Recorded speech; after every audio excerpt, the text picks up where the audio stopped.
9 ذی الحجہ کے روزے کی فضیلت بہت بڑھیا ہے کہ حضرت ابو قتادہ انصاری رضی اللہ تعالیٰ عنہ فرماتے ہیں کہ رسول اللہ صلی اللہ علیہ وسلم نے ارشاد فرمایا کہ یوم عرفہ یعنی 9 ذی الحجہ کے روزے کے برابر میں اللہ تعالیٰ سے امید کرتا ہوں کہ وہ اس کی وجہ سے 1 سال پہلے کے گناہ اور 1 سال بعد کے گناہ 1 سال پہلے کے گناہ اور 1 سال بعد کے گناہ کے کفارہ فرمائیں گے۔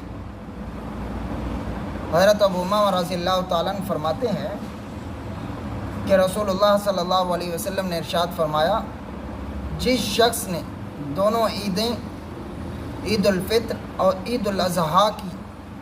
راتوں کو ثواب کا یقین رکھتے ہوئے قیام فرمایا،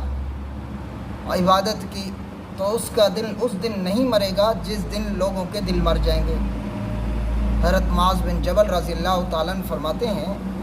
کہ جناب کریم صلی اللہ علیہ وسلم نے ارشاد فرمایا، جس شخص نے اللہ تعالیٰ کے ذکر اور عبادت سے 5 راتیں زندہ رکھیں اس کے لیے جنت واجب ہوگی،